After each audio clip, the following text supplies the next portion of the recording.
Hi friends, జై భీమ్. ఈరోజు topic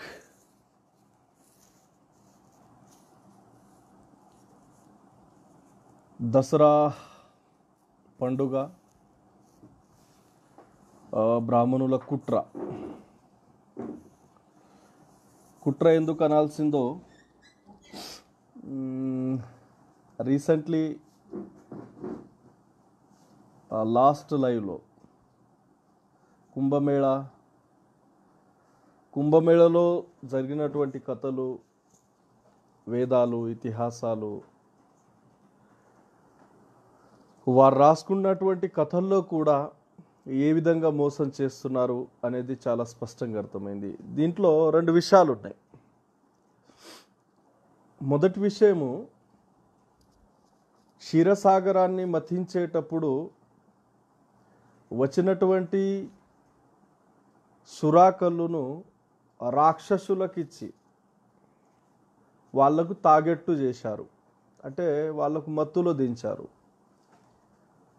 చివరగా ధన్వంతరి అమృత కలశంతో ఎప్పుడైతే బయటకు వస్తాడో, ఇక రాక్షసులకు ఇవ్వకూడదు, కేవలం దేవతలకు వేయాలి అనే ఏకైక ఉద్దేశంతో మన దేవుడు, వైకుంఠపు దేవుడు మహావిష్ణువు, ఇతను జగన్మోహిని అవతారం ఎత్తి దేవతలకేమో అమృతాన్ని పంచి రాక్షసులకు తన వయ్యారంతో మభ్యపెడుతూ వచ్చాడు. అంటే ఇక్కడ స్పష్టంగా ఒక అర్థం ఏంటంటే, ఈ దేశంలో ఉన్నటువంటి అటవిక నాగజాతులకు, నాగజాతి రాజులకు అనేక కుట్ర కుతంత్రాలతో అనేక రకాలుగా మోసాలు చేస్తూ వాళ్ళను ఓడించి వాళ్ళ రాజ్యాలను కైవసం చేసుకొని వాళ్ళ చరిత్రను ధ్వంసం చేసి కాల్పనిక కథలతో చరిత్రను పూర్తి స్థాయిలో మాయం చేసి ఈరోజు వైదిక బ్రాహ్మణులే చెప్పిందే చరిత్రగా దేశవ్యాప్తంగా అదే ప్రచారం జరుగుతుంది. ఆ కోణంలో మన చరిత్ర ఎప్పుడైతే ధ్వంసమైందో మన చరిత్ర మీద మనం మాట్లాడాల్సి ఉంటుంది. మన చరిత్రను మనం పరిశోధించాల్సిన అవసరం మనకుంది. దానికి మనం మాట్లాడే క్రమంలో వాడు అల్లినట్టు ఏదో మందగిరి పర్వతాన్ని, వాసుకి నాగుణ్ణి తీసుకొచ్చి పర్వతాన్ని సాగరంలో దించి ఆ మందగిరి పర్వతం చుట్టూ వాసుకి నాగుణ్ణి తిప్పి ఇటు దేవతలు ఇటు రాక్షసులు మథనం చేసి అంత నాన్సెన్స్ స్టోరీలు మనం చెప్పాల్సిన అవసరం లేదు. చారిత్రాత్మక ఆధారాలు, దాని పురావస్తు శాఖ ఆధారాలు, వీటి మీదనే మనం ఎక్కువ మాట్లాడడానికి ప్రయత్నం చేస్తే, ఈ దేశాన్ని వైదిక బ్రాహ్మణులు ఏ విధంగా మోసం చేసి ఈ దేశం మొత్తాన్ని తన కబంధ హస్తాల్లో ఏ విధంగా స్వాధీనం చేసుకున్నారు, ఈ మొత్తం దేశ చరిత్రను ధ్వంసం చేసి కట్టుకథలతో, కాల్పనిక కథలతో, పౌరాణిక కథలతో ఈ దేశ ప్రజల్ని ఏ విధంగా మైమరిపించారు, వారు చెప్పిందే ఏ విధంగా మంత్రమైంది, వాళ్ళు చెప్పిందే ఏ విధంగా వేదమైంది, ఈ కోణంలో మనం ఆలోచించాల్సిన అవసరం ఉంది, పరిశోధన చేయాల్సిన అవసరం ఉంది. ఆ క్రమంలోనే ఈరోజు దసరా పండుగ, బ్రాహ్మణుల కుట్ర. మొదటగా పండుగ జరుపుతున్నాం. చాలామందికి హిందూ సోదరులకు అర్థం కాని విషయం ఏంటంటే, పండుగ అనేసరికి పండుగనైతే జరుపుతున్నాము, కొంతవరకు కథ తెలిసినప్పటికీ కొంతవరకు తెలియనప్పటికీ దాని వెనకాల ఉన్నటువంటి కుట్ర అర్థం కాక ఆ పండుగను మాత్రం మనం చేస్తున్నాము. మన ఇంట్లల్లో తల్లిదండ్రుల మనోభావాలు, లేదా వాళ్ళను బాధించలేక, పిల్లల్ని బాధించలేక, వాడు చేస్తున్నాడు కాబట్టి మనం చేయాలి, లేకపోతే పిల్లలు బాధపడుతురని. కానీ వాస్తవికంగా ఆ పండుగల పేరిట దాని వెనకాల ఏదైతే చరిత్ర కోణం ఉందో, ఆ చరిత్ర వాడు తెలవనీయకుండా ఎంత అత్యంత జాగ్రత్తగా ఈ దేశాన్ని వాడి చేతిలో వాడి గుప్పిట్లో పెట్టడానికి ప్రయత్నం చేస్తాడో అది మనం స్పష్టంగా అర్థం చేసుకోవాలి. ఎప్పటివరకైతే వాడి కుట్రల్ని బట్టబయలు చేయమో, ఎప్పటివరకైతే వాడి మోసాల్ని మనము బహిర్గతం చేయమో, ఎప్పటివరకైతే వాడి కుట్రల్ని కుతంత్రాలను మనం సమాజం వరకు తీసుకెళ్ళలేమో అప్పటి వరకు వాడి ప్రాణం పోదు ఈ దేశంలో. అందుకే డాక్టర్ బాబాసాహెబ్ అంబేద్కర్ గారు రిడిల్స్ ఇన్ హిందూయిజం, హిందూ ధర్మంలో చిక్కుముడులు కరెక్ట్ ట్రాన్స్లేషనా నాకైతే అనుమానమే, what ever maybe, riddles in Hinduism అనే గ్రంథంలో బాబాసాహెబ్ అంబేద్కర్ గారు వైదిక బ్రాహ్మణులు రాసినటువంటి పౌరాణిక కథలు, ఆ కథలో ఉన్నటువంటి కుట్రలు, వాటన్నిటినీ పరిశోధించి వాటన్నింటినీ పరిశీలించి వాటి గుట్టురట్టును బయట పెట్టడం జరిగింది. కృష్ణుని లీలలేంటి, రాముని లీలలేంటి, ఈ కథల పేరిట వాస్తవిక చరిత్ర ఏమిటి, రెవల్యూషన్ కౌంటర్ రెవల్యూషన్లో ఇవ్వడం జరిగింది. కాబట్టి నేడు మన ప్రజలకు చరిత్రను చెప్పాల్సిన అవసరం ఉంది. ఆ దృష్టికోణంలోనే నేను మన ఇంట్లో జరుపుకుంటున్నటువంటి పండుగలు, ఆ పండుగల యొక్క రహస్యం ఏంటి, దాని వెనకాల ఉన్నటువంటి చారిత్రాత్మక కోణం ఏంటి, చరిత్రలో వాటి యొక్క ఆధారాలు ఏంటి, పౌరాణిక కథలేంటి, కట్టుకథలేంటి, ఏ విధంగా కట్టుకథల్ని అల్లారు, ఈ విషయాల మీద డిస్కస్ చేయడానికి మీ ముందుకు వస్తున్నాను. యాక్చువల్లీ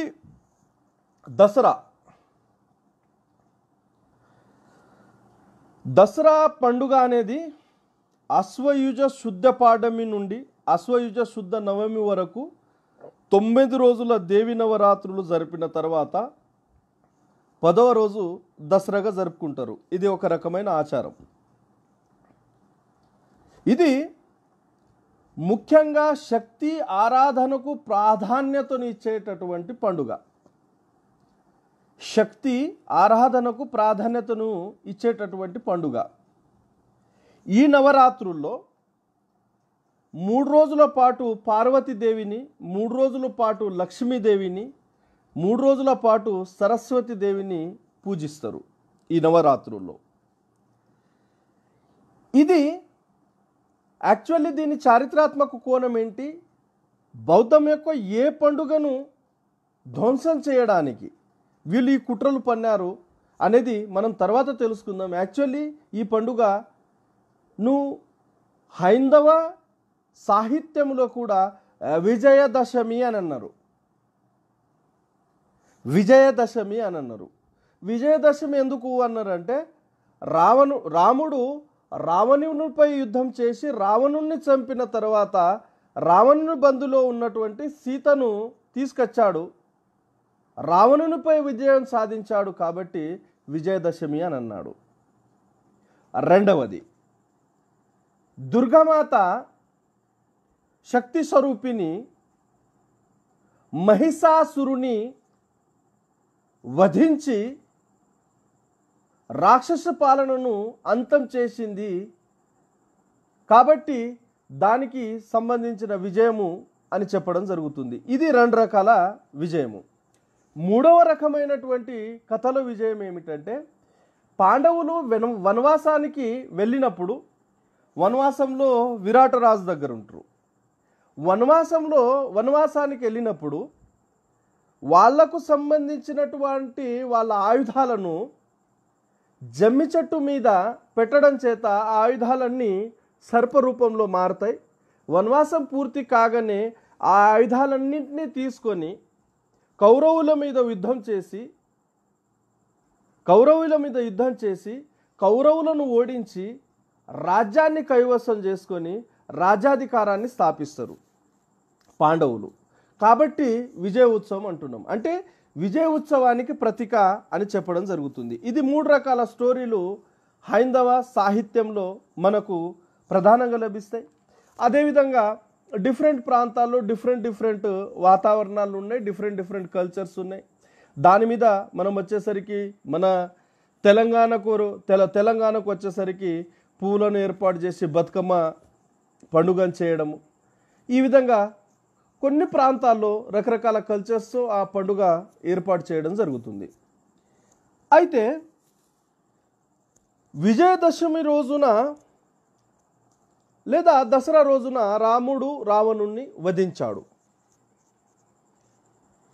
సరే, వధించాడా లేదా అనే విషయం మీద మనం చారిత్రాత్మక కోణంలో వచ్చినప్పుడు చూద్దాం. అప్పటి వరకు హిందూ సాహిత్యంలో వైదిక బ్రాహ్మణులు ఈ దేశ చరిత్రను కనుమరుగు చేయడానికి, ఈ దేశ చరిత్రను పూర్తి స్థాయిలో ధ్వంసం చేయడానికి, ఈ దేశ చరిత్రను ప్రజలు తెలుసుకోకుండా జాగ్రత్త పడడానికి అల్లినటువంటి కథలేంటి, పౌరాణిక కథలేంటి, పిట్ట కథలేంటి, వీటిని తెలుసుకునే ప్రయత్నం చేద్దాం. జగన్మాత దుర్గాదేవి మహిషాసురుడనే రాక్షసునితో 9 రాత్రులు యుద్ధం చేసి అతన్ని వధించింది. కాబట్టి నవరాత్రులు జరుపుతున్నాం. 9 రాత్రులు యుద్ధం చేసిందంటే నిన్నటి స్టోరీలో చాలా క్లియర్గా తెలుసుకున్నాం. దేవతల యొక్క 12 రోజులు 12 రాత్రులు కలిస్తే మనుషుల యొక్క 12 సంవత్సరాలని అర్థము. మరి ఇప్పుడు ఈ జగన్మాత దుర్గాదేవి 9 రాత్రులు పోరాటం చేసిందంటే అది దేవతల దృష్టిలో, జగన్మాత దేవతల సృష్టి కాబట్టి దేవతల దృష్టిలో అది 9 రాత్రులు అయితే మనుషుల దృష్టిలో 9 సంవత్సరాలు అనే అర్థము మనం చేసుకోవాలి ఇక్కడ. అంటే అదే అర్థం వస్తుంది, దానికి మించిన అర్థం ఉండదు అనేది మనం తెలుసుకుంటే మంచిది. ఎందుకు జగన్మాత మహిషాసురుడు అనే రాక్షసునితో పోరాటం చేసింది? మహిషాసురుడు అనే రాజు చాలా కఠోరమైన తపస్సు చేసి బ్రహ్మదేవునికి, మళ్ళీ తపస్సు కూడా దేవుళ్ళలో రకరకాల దేవుళ్ళకు తపస్సులు చేయడం జరిగింది. ఆ రకరకాల దేవుళ్ళు రకరకాల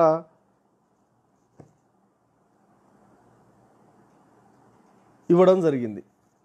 ఏమేమి ఇచ్చారో, వరాలు ఇచ్చారో అది మీ అందరికీ రకరకాల స్టోరీల్లో వచ్చినప్పుడు అక్కడ మాత్రమే డిస్కషన్ చేస్తాను. ఇక్కడ మహిషాసురుడు అనే రాక్షసుడు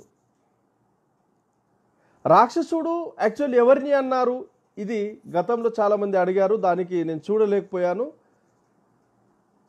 కాబట్టి చెప్పలేదు.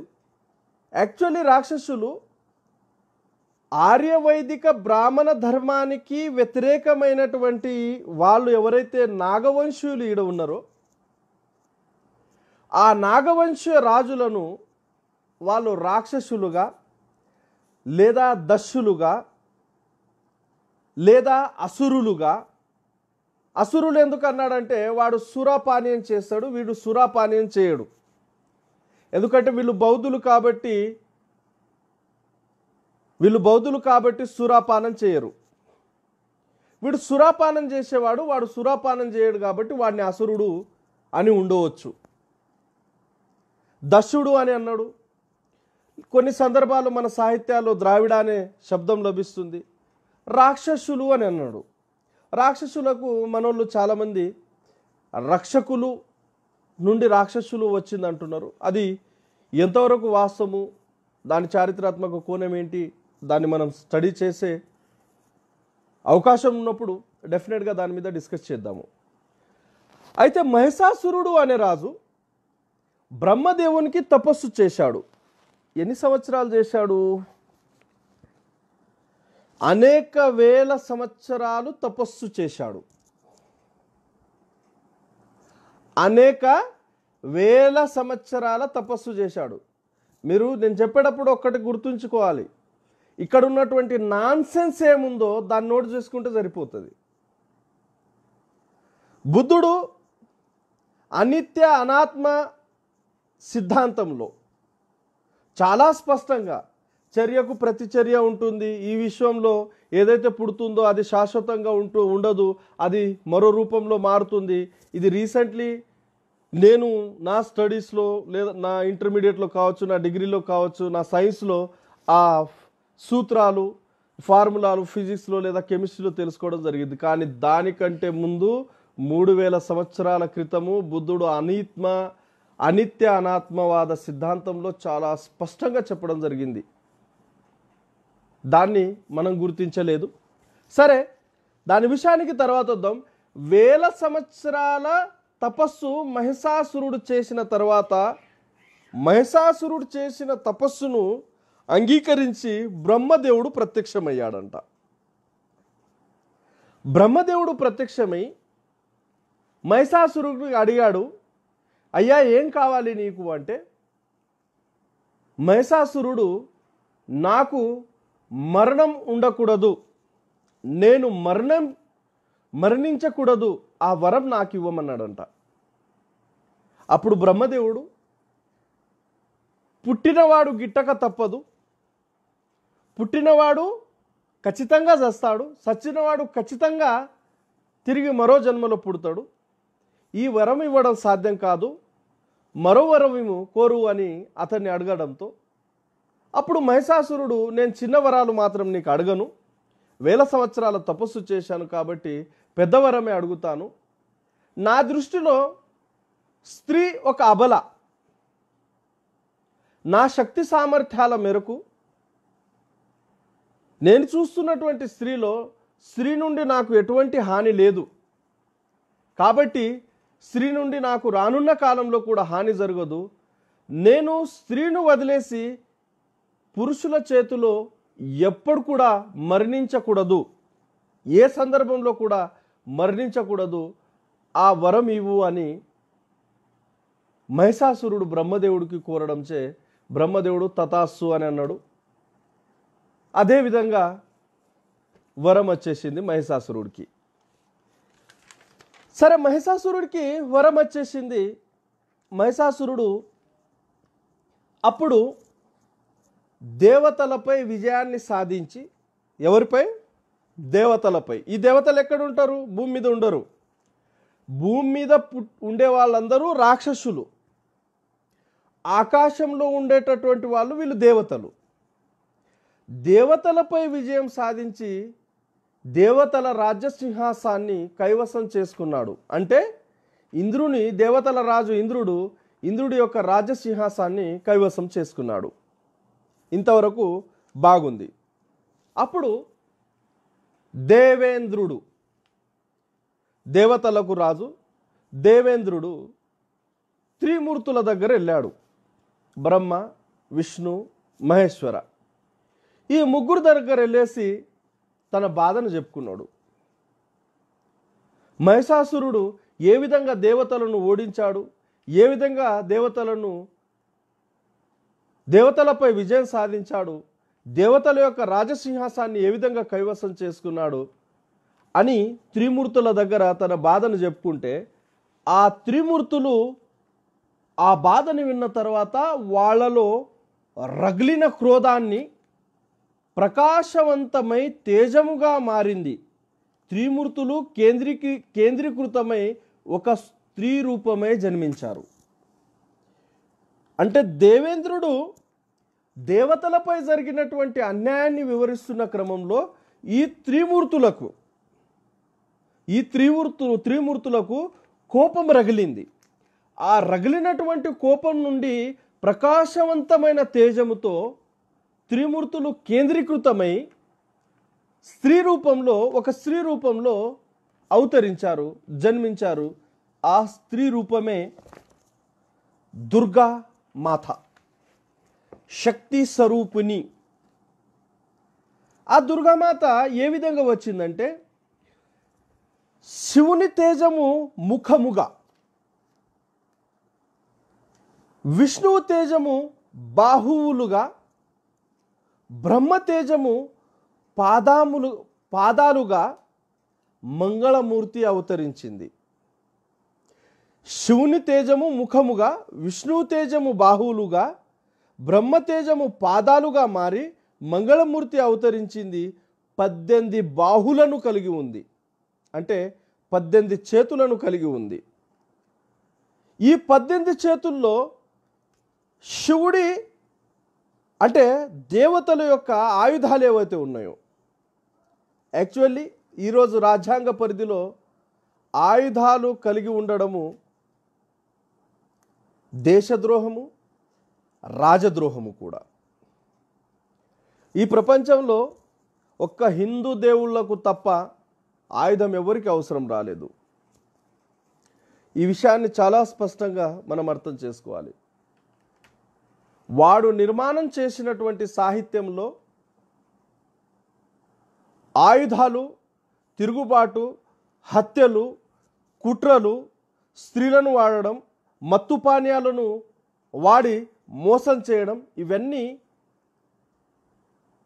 ఈ హిందూ సాహిత్యాల నుండి జనానికి అలవాటై ఆ విధంగానే ఈరోజు సొసైటీ మనకు కనబడుతుంది. ఈ విషయాన్ని మనం దృష్టి పెట్టుకోవాలి, ఈ విషయాన్ని మనం గుర్తుంచుకోవాలి. శివుడి యొక్క శూలము ఆయుధమై, విష్ణు యొక్క చక్రము ఆయుధమై, ఇంద్రుడి యొక్క వజ్రాయుధము ఆయుధమై, వరుణదేవుడి యొక్క పాశము ఆయుధమై, బ్రహ్మదేవుడి యొక్క అక్షమాల కమండలులు ఆయుధమై, హిమవంతుడి యొక్క సింహము వాహనముగా మారింది. హిమవంతుడి యొక్క సింహము వాహనముగా మారింది.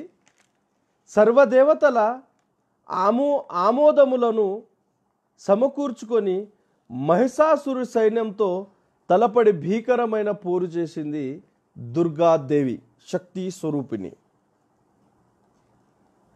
ఆ పోరు చేస్తున్న క్రమంలో మహిషాసురుని సేనలో ఉన్నటువంటి ప్రధానమైనటువంటి వ్యక్తులు ఉదద్రుడు,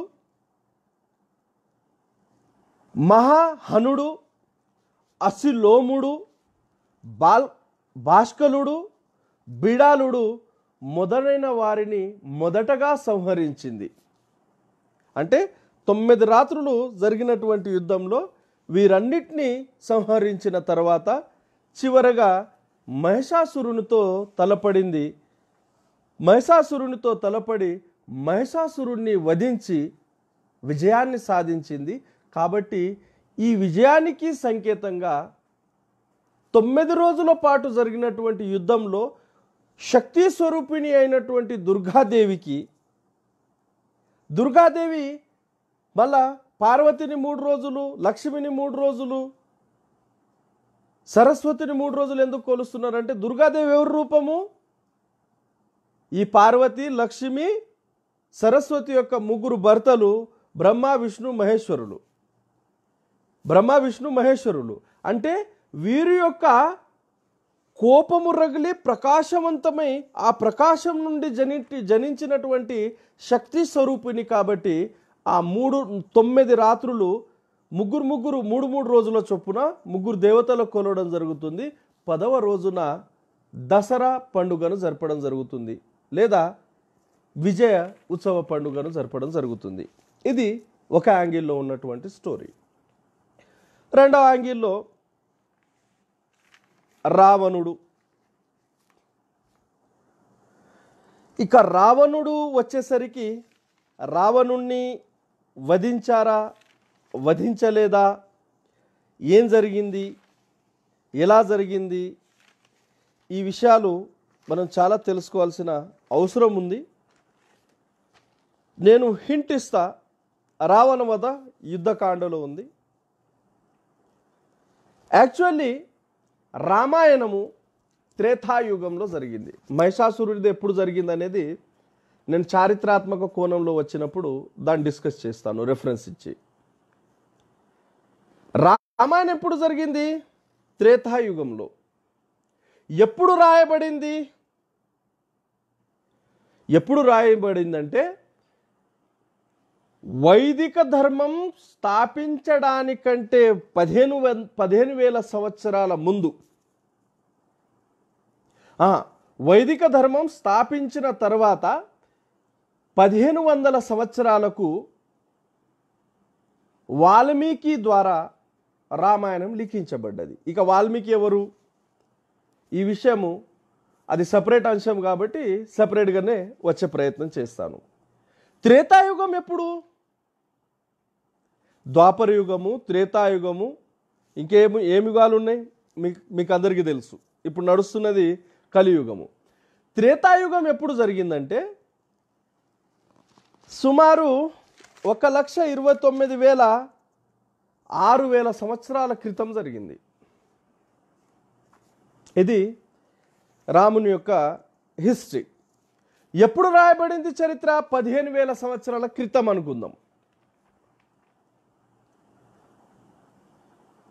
సుమారు ఇక్కడ నుండి 4000 సంవత్సరాల క్రితం హరప్ప మొహంజోదారో లేదా సింధులోయ నాగరికతలో లభించినటువంటి చారిత్రాత్మక ఆధారాలను బేస్ చేసుకొని వాటి చరిత్రను చెప్పలేనటువంటి మన పరిస్థితి. మనము త్రేతాయుగంలో రాముడు రావణుణ్ణి చంపాడని నమ్ముతున్నాం. దానికి ఇక అనేక పెద్ద పెద్ద స్టోరీలు. రావణుడు రాముని భార్యను ఎత్తుకెళ్ళాడు, రాముడు ముందుగా రావణుని చెల్లెను చెవుముక్కులు కోశాడు, రావణుని భార్యను తీసుకురావడానికి వారధిని నిర్మాణం చేశాడు. ఈరోజు ఆ రామసేతు ఉంది. పురావస్తు లేదా రామాయణం యొక్క చారిత్రాత్మక ఆధారాలు వారు చెప్పుకున్నది ఒక రామసేతు, రెండవది అయోధ్య. ఈ రెండు విషయాల మీద నేను వస్తాను. రామసేతు ఉందా లేదా రామసేతు లేదా, దాంట్లో ఉన్నటువంటి లాజిక్స్ ఏంటి, ఎందుకు అలా చేయడం జరిగింది, ఆ విషయము తర్వాత ఫ్యాక్టర్కి వస్తాను. ఈ విధంగా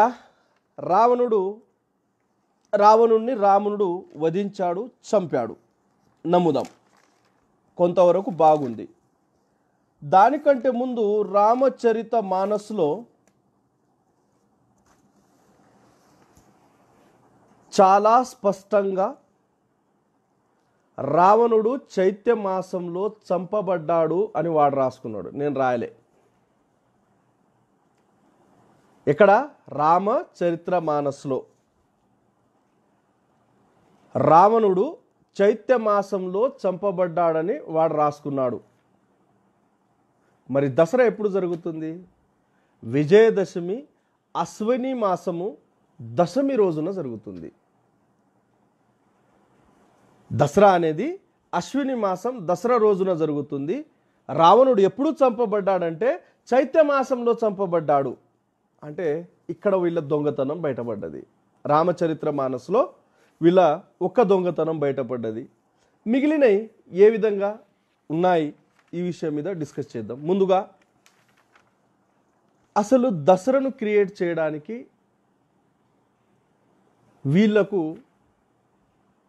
ఈ చరిత్రను వక్రీకరించడానికి లేదా చరిత్రను వికృతీకరించడానికి ఉన్నటువంటి అవకాశాలు ఏమిటి, దానికంటే ముందు ఏం జరిగింది, దానికంటే ముందు చారిత్రాత్మకంగా ఈ పండుగలు మనకు ఎక్కడన్నా కనబడుతున్నాయా, దాని ఆధారాలు మన దగ్గర ఏమైనా ఉన్నాయా, వీటి మీద మనం పరిశీలన చేద్దాం. ఒకటి, మహిషాసురునికి వస్తే మహిషాసురుని దగ్గర మీ దగ్గర నేను కాస్త సమయాన్ని తీసుకుంటా. సమయం అంటే నాకు ఆ పుస్తకం ఉన్నప్పటికీ ప్రజెంట్ నా దగ్గర అవైలబుల్ లేదు. నేను ఎవరికో ఇచ్చి ఉన్నా, అది నా దగ్గర అవైలబుల్ లేదు. జార్ఖండ్కు చెందినటువంటి ఒక ఆదివాసీ చరిత్రకారుడు పేరు చెప్తాను, మీకు అవైలబుల్ ఉంటే ప్రయత్నం చేయండి. కార్తిక్ ఉరావే ఒక ఆదివాసీ చరిత్రకారుడు. అనేక కోణాల్లో చారిత్రాత్మక ఆధారాలతో ఆదివాసీ తెగల్లో ఉన్నటువంటి ఆచారాలను సంస్కృతిని బేస్ చేసుకొని మహిషాసురుడిని ఎక్స్ప్లెయిన్ చేయడం జరిగింది. యాక్చువల్లీ మహిషాసురుడు ఆదిమ తెగ, అటవిక తెగ అయిన నాగవంశానికి చెందిందని కార్తిక్ ఉరావే చెప్తున్నాడు. కార్తిక్ ఉరావే బుక్ నా దగ్గర అవైలబుల్ లేదు కాబట్టి దాంట్లో ఉన్నటువంటి రెఫరెన్సెస్ నేను 100% ఈరోజు ఇక్కడ చెప్పలేను. తర్వాత సందర్భం వచ్చినప్పుడు ఆ బుక్ అవైలబుల్ అయినప్పుడు డెఫినెట్గా మహిషాసురుని మీద ప్రత్యేకంగా రావడానికి ప్రయత్నం చేస్తా. మహిషాసురుడు చంపావత్ను రాజధాని చేసుకుని పాలిస్తున్నటువంటి రాజు. మహిషాసురుడికి బంధువైన వృత్రాసురుడుని వైదిక బ్రాహ్మణులు కుట్రపూరితంగా హత్య చేయడం చేత మహిషాసురుడు వైదిక బ్రాహ్మణుల మీద యుద్ధాన్ని ప్రకటిస్తాడు. వైదిక బ్రాహ్మణుల యొక్క రాజు ఇంద్రుడు. ఆ ఇంద్రుడి యొక్క సైన్యంలో ప్రధానమైనటువంటి వాళ్ళు బ్రహ్మ, విష్ణు వీళ్ళందరూ ఉన్నారు. అంటే కార్తిక్ ఉరావే ప్రకారం చెప్తున్నా, వీళ్ళందరూ ఉన్నారు. మహిషాసురుడిని వీళ్ళు కుట్రపూరితంగా బ్రహ్మ కుమార్తె అయిన సరస్వతిని, బ్రహ్మ సుర మత్తులో తన కన్న కూతురి మీద అత్యాచారం చేసిన సందర్భంలో ఆ కన్న కూతురిని తర్వాత కాలంలో ఉపయోగించి మహిషాసురుని యొక్క బలం బలగం తెలుసుకోవడానికి తన వర్గంలో ఉన్నటువంటి వారిని అటవిక తెగ ఆదివాసి తెగగా మార్చి మహిషాసురు యొక్క బలం బలగాలను తెలుసుకొని ఈయన స్త్రీలను గౌరవించేటటువంటి రాజు, స్త్రీలను దైవంగా కొలిచేటటువంటి రాజు అని తెలుసుకొని సరస్వతిని ఒక గిరిజన లేదా అటవిక అమ్మాయి రూపంలో అతని దగ్గర వివాహానికి పంపించి మహిషాసురునితో వివాహం జరిపి ఆ తర్వాత మహిషాసురుణ్ణి కుట్రపూరితంగా హతమార్చడం జరిగింది. ఇది మహిషాసురుని యొక్క స్టోరీ. కార్తీక్ ఉరావే జార్ఖండ్కి చెందినటువంటి ఒక ఆదివాసి బిడ్డ, చరిత్రకారుడు. అది నా దగ్గర అవైలబుల్ లేదు కాబట్టి దాన్ని నేను ఆధారాలు సబ్మిట్ చేయలేను. ఇక మిగిలింది రాముడు, రామాయణం. రామచరితమానస్ ప్రకారము ఒక దగ్గర క్లియర్గా చెప్పాను,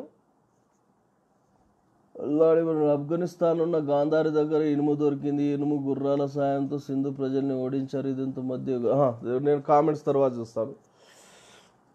కామెంట్స్లో పోతే నేను నా సబ్జెక్ట్ను యాక్చువల్లీ డైవర్ట్ చేయాల్సి ఉంటుంది. అయితే రాముడు ఎవడు? చారిత్రాత్మక పురుషుడా, పుట్టాడా, చారిత్రాత్మకమైన ఆధారాలు ఉన్నాయా అంటే మనకు రాముడి యొక్క జన్మస్థానం అయోధ్యను చూపెడుతున్నారు. అయోధ్యలో ఆర్కియాలజీ వారు జపాన్ ఆర్కియాలజీ సహాయం తీసుకొని తవ్వకాలు జరిపితే అక్కడ దొరికింది బౌద్ధ విగ్రహాలు.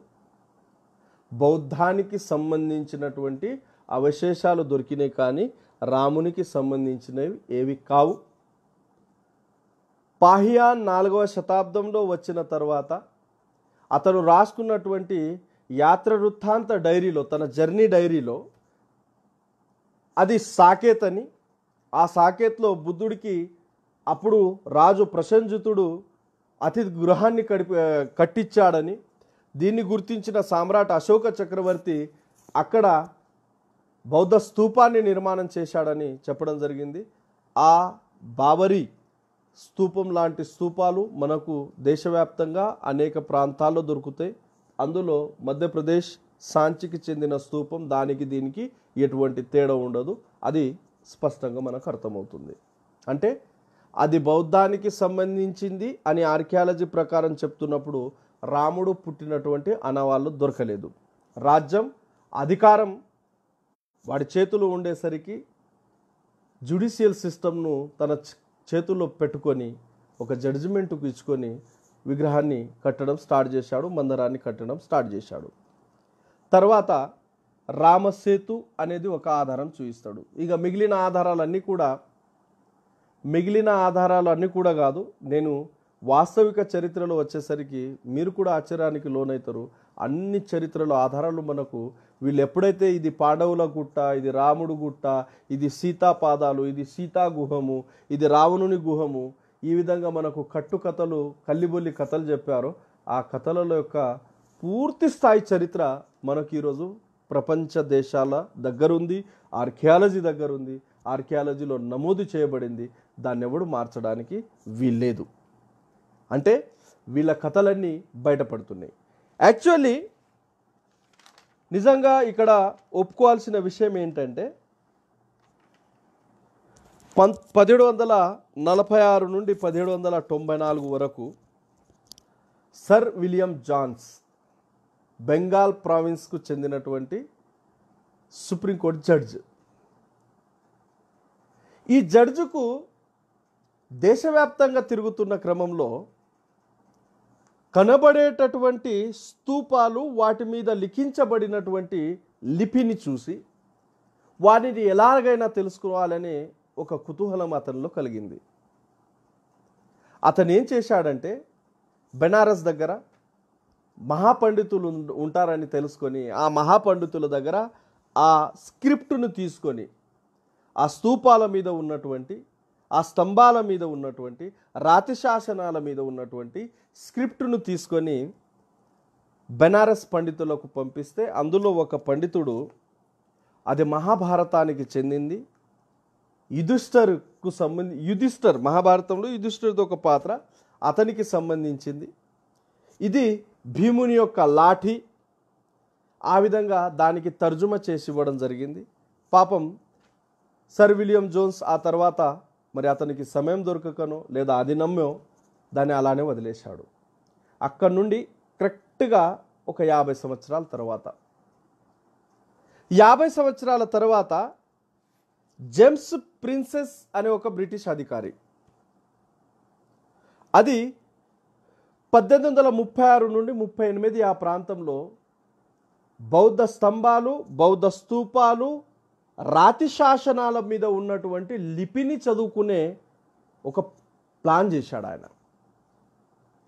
అప్పుడు దీని కొరకు అతను శ్రీలంకకు చెందినటువంటి ఒక బౌద్ధ భిక్షువు దగ్గర వెళ్ళేసి అక్కడ పాలిని నేర్చుకొని ఆ లిపి బ్రాహ్మీ లిపి దమ్మలిపిని నేర్చుకొని వాటిని చదివే ప్రయత్నం చేశాడు. జేమ్స్ ప్రిన్సెస్ 1836 to 38 ఆ ప్రాంతంలో బౌద్ధ రాతి స్తూపాల మీద, స్తంభాల మీద, రాతి శాసనాల మీద రాసి ఉన్నటువంటి స్క్రిప్టుని ఎప్పుడైతే చదవడం మొదలు పెట్టాడో యాక్చువల్లీ ఈ వైదిక బ్రాహ్మణుల యొక్క కుట్ర బట్టబయలైంది. ఈ కుట్ర బట్టబయలైంది. అప్పటి వరకు రాముడు ఉన్నాడు, రావణుని చంపాడు. అప్పటి వరకు దుర్గామాత ఈ ముగ్గురు కలయిక మేరకు పుట్టింది, శక్తి స్వరూపిణిగా మారి మహిషాసురుని వధించింది. అప్పటి వరకు పాండవులు ఆయుధాలను జిమ్మి చెట్టు మీద పెట్టారు, అది సర్పంగా మారింది.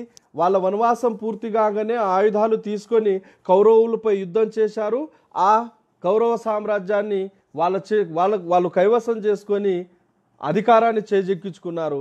ఇవన్నీ నాన్సెన్స్ స్టోరీలు నడుస్తున్న క్రమంలో ఆ స్టోరీలు వాస్తవమే అనుకునే పరిస్థితులు ఈ దేశంలో నెలకొని ఉన్నాయి. ఎప్పుడైతే జేమ్స్ ప్రిన్సెస్ 1836 నుండి 38 ఆ ప్రాంతంలో బౌద్ధ శాసనాల మీద ఉన్నటువంటి లిపులను చదవడానికి ప్రయత్నం చేశాడో, దీనికంటే ముందు ఎవరైతే సర్ విలియం జోన్స్ బెంగాల్ ప్రొవిన్స్కి చెందినటువంటి సుప్రీంకోర్టు జడ్జి, ఇతను ఏ పండితుడి దగ్గర వెళ్ళాడో ఆ పండితుడు ఇది మహాభారతానికి సంబంధించింది, యుధిష్ఠిరుకు సంబంధించింది, ఇది భీముని యొక్క లాఠీ అని చెప్పడం జరిగిందో, ఆ చెప్పడమే కాదు ఆ స్క్రిప్ట్, ఆ లిపి ఇగో ఈ ఆధారంతో చెప్తున్నా అని ఆయన ఒక ఆధార గ్రంథాన్ని కూడా ప్రిపేర్ చేసుకున్నాడు. దానికంటే ముందు కూడా ఎవరైనా ఈ దేశంలో ప్రయత్నం చేశారంటే 1351 నుండి 1388లో పరిపాలించినటువంటి ఢిల్లీను పరిపాలించినటువంటి ఫిరోజ్ షా తుగ్లక్ ఈ రాతుల మీద ఏదైతే లిపి లిఖించబడి ఉందో వాటిని తెలుసుకోవాలనే ఒక ఆలోచన కలిగింది. ఆయన ఏం చేస్తాడంటే వాటిని తెలుసుకునే ప్రయత్నంలో తోఫ్రా నుండి ఢిల్లీకి ఆ స్తంభాన్ని తెప్పిస్తాడు. అశోకుని యొక్క స్తంభం మీద ఏదైతే లిఖించబడినటువంటి స్తంభం ఉందో దాన్ని ఏదైతే భీమ్కా లాఠీ అని అన్నారో వైదిక బ్రాహ్మణులు, ఆ స్తంభాన్ని తెప్పించే ప్రయత్నం చేస్తే సుమారు 8400 మంది అంటే 8400 మంది ఆ స్తంభాన్ని మోశారంట. ఫిరోజ్ షా తుగ్లక్ యొక్క రచయిత తన గ్రంథంలో అది నమోదు చేసుకున్నాడు. 8400 మంది ఆ స్తంభాన్ని మోసుకెళ్లే ప్రయత్నం చేశారు, దాన్ని ఢిల్లీలో స్థాపించారు. ఫిరోజ్ షా తుగ్లక్ మొత్తం ఈ దేశంలో ఉన్నటువంటి పండితులను పిలిపించి దీన్ని చదవండి, దీని అర్థం చెప్పండి అని అందరికీ ఒక టెస్ట్ పెడితే ప్రతి ఒక్కడు ఒక వేరే విధమైనటువంటి సమాచారం ఇవ్వడం చేత ఓహో వీళ్ళ యొక్క పాండిత్యం దీని మీద పనిచేయదు, ఇది వీళ్లకు తెలియదు, వీళ్లకు ఒకవేళ తెలిస్తే అందరూ ఒకే విధంగా సమాధానం ఇచ్చేవారు, వీరికి ఆ తెలివి లేదు, కాబట్టి ఖచ్చితంగా దీన్ని చదివేవాడి గురించి వెతకండి అని తన సేనాధిపతికి తన రచయితకు ఆదేశాలు ఇచ్చాడు. వాళ్లకు అవైలబుల్ కాలేదు. ఆ తర్వాత అక్బర్ రాజు కూడా ఆ శాసనాలను చదివే ప్రయత్నం చేశాడు. బ్రాహ్మణులను పిలిచాడు. రకరకాల బ్రాహ్మణులు రకరకాలుగా దాని గురించి స్టోరీలు చెప్పడం జరిగింది. అంటే ఈ పౌరాణిక రామాయణ భాగవత పురాణ ఇతిహాస కథలను చెప్పే ప్రయత్నం చేశారు. ఒకడు ఒక కథను పొంతన లేకుండా చెప్పడం చేత అక్బర్ రాజు కూడా దాన్ని నమ్మలేదు. కానీ ఎప్పుడైతే 1836, 38 ఆ ప్రాంతంలో జేమ్స్ ప్రిన్సెస్ అనే ఒక బ్రిటిష్ అధికారి ఆ లిపిని చదవడం ప్రారంభించాడో, ఆ లిపిని నేర్చుకొని దాని చరిత్రను బయటకు తీశాడో, అప్పుడు ఈ దేశాన్నే కాదు ప్రపంచంలో బుద్ధుని తరువాత వెలిసినటువంటి అత్యంత మహోన్నతుడు, మహానుభావుడు సామ్రాట్ అశోక చక్రవర్తి అని ఆ జేమ్స్ ప్రిన్సెస్ ద్వారా చరిత్ర బయటపడింది. జేమ్స్ ప్రిన్సెస్ ద్వారా ఎప్పుడైతే చరిత్ర బయటపడిందో ఇమ్మీడియట్గా అప్పుడు 1850 ఆ ప్రాంతంలో బ్రిటిష్ ప్రభుత్వము వీటన్నిటినీ స్టడీ చేయడానికి ఆర్కియాలజికల్ సర్వే ఆఫ్ ఇండియాను స్థాపించడం జరిగింది. ఆ ఆర్కియాలజికల్ సర్వే ఆఫ్ ఇండియాలో అలెగ్జాండర్ కనింగ్హామ్ అనే పురావస్తు శాస్త్రవేత్త ఈ దేశంలో ఉన్నటువంటి అనేక ప్రాంతాలకు వెళ్ళి అక్కడ తవ్వకాలు జరిపి అక్కడ ఉన్నటువంటి అనేక రకాల ఆధారాలను సేకరించడం జరిగింది. అక్కడ దొరికినటువంటి శాసనాలు, లిపులను సేకరించి ఈరోజు కూడా బ్రిటిష్ లైబ్రరీలో లేదా మ్యూజియంలో భద్రపరచడం జరిగింది. అవి ఎటు పోలేదు. అయితే ఈ సామ్రాట్ అశోక చక్రవర్తి యొక్క చరిత్ర ఎప్పుడైతే బయటపడిందో ఈ బ్రాహ్మణుల యొక్క విజయదశమి లేదా దసరా అనే కుట్ర బయటపడింది. సామ్రాట్ అశోక చక్రవర్తి తన పరిపాలన మొత్తాన్ని కూడా రాతుల మీద లిఖించడం జరిగింది. అది లిఖించినటువంటి లిపులు 3 రకాలు. అది ఒకటి బ్రాహ్మి, రెండవది ఖరోష్టి, మూడవది అరమాయిక్, 4వ లిపి కూడా ఉంది. గ్రీక్ లిపిలో కూడా 4 లిపుల్లో అశోక చక్రవర్తి యొక్క శాసనాలు మనకు లభిస్తాయి. అయితే వీటిని చదవడానికి ఆ తర్వాత కాలంలో జేమ్స్ ప్రిన్సెస్ తర్వాత అనేక రకాల ఆర్కియాలజిస్టులు ప్రయత్నం చేసిన తర్వాత సామ్రాట్ అశోక చక్రవర్తి యొక్క చరిత్ర బయటపడింది. ప్రతి రాతి మీద ఏం జరిగింది, ఎలా జరిగింది, ఏ కాలంలో జరిగింది చాలా స్పష్టంగా చెప్పడానికి అశోకుడు ప్రయత్నం చేశాడు. కాబట్టి అప్పటి వరకు సామ్రాట్ అశోక చక్రవర్తిని చండాశోకుడిగా, సామ్రాట్ అశోక చక్రవర్తిని తన సొంత 99 మంది అన్నదమ్ముల్ని హతమార్చి రాజ్యాన్ని ఏలినటువంటి అత్యంత దుర్మార్గుడిగా, 500 మంది తన భార్యలను లేదా స్త్రీలను సజీవంగా దహనం చేసినటువంటి ఒక భయంకరమైనటువంటి వ్యక్తిగా వైదిక బ్రాహ్మణులు అతని చరిత్రను చిత్రీకరించారు. కానీ ఎప్పుడైతే ప్రిన్సెస్ జోన్స్ ప్రయత్నం తర్వాత ఆ ప్రయత్నం ఎప్పుడైతే బయటపడిందో వీళ్ళ కుట్రలు బయటపడినాయి. ఎప్పుడైతే వీళ్ళు తన సొంత 99 మంది అన్నదమ్ములను చంపి అశోకుడు చండాశోకుడుగా రాజ్యాన్ని కైవసం చేసుకున్నాడని చెప్తున్నారో, ఆ అశోకుడు తమ తమ్ముడు ఎవడైతే బౌద్ధ భిక్షను తీసుకొని, బౌద్ధ ధమ్మాన్ని తీసుకొని సన్యాసిగా మారి ఏ ప్రాంతంలో అంటే పాటలీపుత్ర నుండి దూరం ఉంది ఆ ప్రాంతం. సరే, ఆ ప్రాంతం నాకు సందర్భం వచ్చినప్పుడు చెప్పే ప్రయత్నం చేస్తాను. ఆ ప్రాంతానికి వెళ్ళినప్పుడు తన తమ్ముణ్ణి చూడడానికి సామ్రాట్ అశోక చక్రవర్తి పాటలీపుత్రం దగ్గర, తన రాజధాని అయినటువంటి పాటలీపుత్రం దగ్గర సుమారు 40 అడుగుల ఎత్తుతో సుమారు 6 కిలోమీటర్ల వెడల్పుతో ఒక పర్వతాన్ని నిర్మాణం చేసి, ఇగో నీ తపస్సు కొరకు, ఇగో నీ మిషన్ కొరకు నేను ఇది సృష్టించాను, ఇక్కడ వచ్చి ఉండు, కనీసం నిన్ను చూడవచ్చు అని స్థాపించడం జరిగింది. తన తమ్ముడు సుమేధ్ కొరకు నిర్మాణం చేసినటువంటి ఆ పర్వతం ఈరోజు కూడా చరిత్రలో ఉంది. దాన్ని కూడా వెలికి తీసిన సందర్భాలు ఉన్నాయి. అది పురావస్తు శాఖల ఆధారాలు ఉన్నాయి. దాని సందర్భం వచ్చినప్పుడు చెప్తాను. అంటే తన తమ్ముడు బౌద్ధ సన్యాసిగా తనకు దూరం ఉంటున్నాడు, తన తమ్ముడు తనకు కనబడాలని తన తమ్ముడు కొరకు ఒక పర్వతాన్ని సృష్టించినటువంటి మహానుభావుడు సామ్రాట్ అశోక చక్రవర్తిని 99 మంది తన అన్నదమ్ముల్ని చంపినటువంటి అత్యంత దుర్మార్గుడుగా చిత్రీకరించడం జరిగింది ఈ దేశంలో ఉన్నటువంటి బ్రాహ్మణిక చరిత్రకారులు, వైదిక బ్రాహ్మణ చరిత్రకారులు. స్త్రీల మీద బౌద్ధంలో సమానత్వం ఉంది, స్త్రీలు సమాన అధికారం ఉంది, స్త్రీలను గౌరవించేటటువంటి అత్యంత గొప్ప రాజు. తన రాజ్యంలో తన శాసనాల్లో ఈ జీవులను హత్య చేయకూడదు, చేస్తే కఠినంగా శిక్షిస్తానని చెప్తాడు. మత్తు పానీయాలను స్వీకరిస్తే కఠినంగా శిక్షిస్తానని చెప్తాడు. అటువంటి రాజు 500 మంది స్త్రీలను, తన భార్యను సజీవంగా దహనం చేశాడని చరిత్రలో లిఖించడం జరిగింది. ఆ శిలాశాసనాలు ఎప్పుడైతే బయటపడ్డాయో ఆ శిలాశాసనాల తర్వాత ఈ వైదిక బ్రాహ్మణుల యొక్క కుట్రలు బయటపడ్డాయి. ఈ దసరా విజయదశమి అసలు ఎందుకు వచ్చింది అనే అంశము ఈ ప్రపంచం దృష్టికి వచ్చింది. క్రీస్తు పూర్వం 261లో కళింగ యుద్ధానంతరము సామ్రాట్ అశోక చక్రవర్తి ఆ యుద్ధం తర్వాత, యుద్ధాన్ని గెలిచిన తర్వాత పాటలిపుత్ర మైదానంలో ఒక విజయ ఉత్సవ సభను నిర్మాణం చేయడం జరిగింది. ఆ విజయ ఉత్సవ సభలో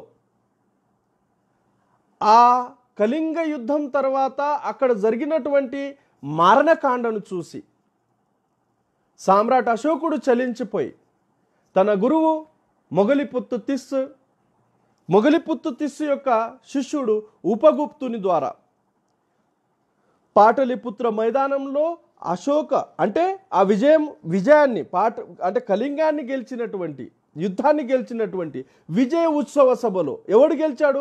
అశోకుడు గెలిచాడు. కాబట్టి అశోకుని యొక్క విజయ ఉత్సవ సభలో మొగలిపుత్తు తిస్స ఉపగుప్తుని సమక్షంలో ఆయుధాలన్నింటినీ శుభ్రంగా నీటితో కడిగి తన గురువుల పాదాల దగ్గర వెళ్ళి ఈ హింసాత్మక మార్గంను నేను వీడుతున్నాను, నేను బౌద్ధ మార్గంలోనే నా రాజ్యాన్ని పరిపాలిస్తాను అని చెప్పడం జరిగింది.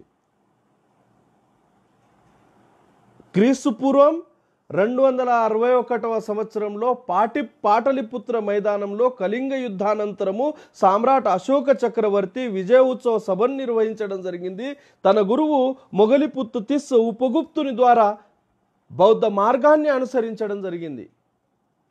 బుద్ధుని ధమ్మచక్ర ప్రవర్తనలో మొదటిది సారనాథ్లో జరిగితే రెండవది పాటలిపుత్ర మైదానంలో అని ఈ చరిత్రలో లిఖించబడ్డది. మూడవది డాక్టర్ బాబాసాహెబ్ అంబేద్కర్ గారు 1956లో నాగ్పూర్ దీక్షాభూములు ఇచ్చారు అని చరిత్రలో మనం చదువుతున్నాము. ఆ అంశము తర్వాత వస్తుంది.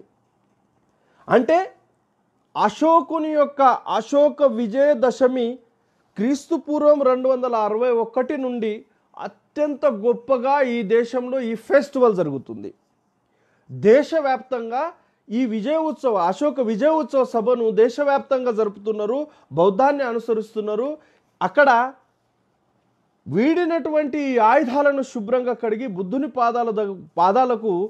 పాదాల దగ్గర పెట్టేసి బుద్ధం శరణం గచ్చామి, ధమ్మం శరణం గచ్చామి, సంఘం శరణం గచ్చామి అంటూ బౌద్ధ మార్గంలో వచ్చినటువంటి ఆ పండుగను ఏ విధంగా వికృతీకరించారంటే, అదే రోజు రావణుని హతమార్చినట్టు, అదే రోజు ఈ శక్తి స్వరూపుని, ఈ ముగ్గురు దేవతల యొక్క రూపం శక్తి స్వరూపుని మహిషాసురుని హతమార్చినట్టు, అదే రోజు పాండవుల ఆయుధాలను తీసుకొని మహాభారత యుద్ధాన్ని జరిపి లక్షల సైన్యాన్ని చంపినట్టు సృష్టించి ఆ ఆయుధాలతో ఈరోజు ప్రభుత్వ ఆధ్వర్యంలో కూడా పూజలు నిర్వహిస్తున్నారు.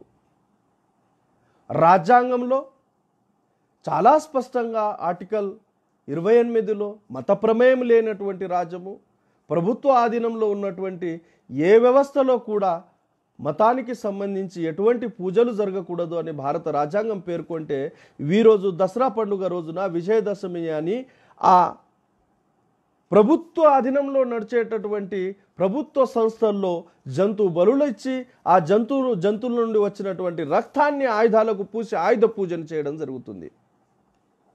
అదే రోజు ఆర్ఎస్ఎస్ ప్రధానమైనటువంటి శాఖ నాగ్పూర్లో కూడా జంతు బలు ఇచ్చి ఆయుధాలకు రక్తాన్ని పెట్టి దసరా పండుగను జరపడం జరుగుతుంది.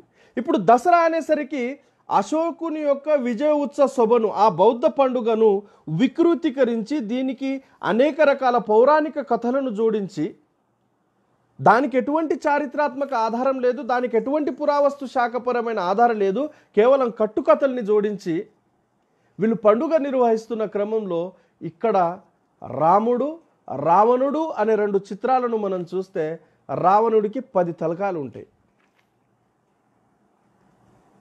10 తలకాలు ఉండేసరికి ఆల్రెడీ మనకు చదువు నుండి దూరం చేశారు. మత బానిసత్వంలో ఈ దేశం మగ్గింది కాబట్టి ఈరోజు కూడా రావణుని యొక్క 10 తలకాయలను చేసి దహనం చేస్తున్నారు. ఈ దేశంలో చదువుకున్నటువంటి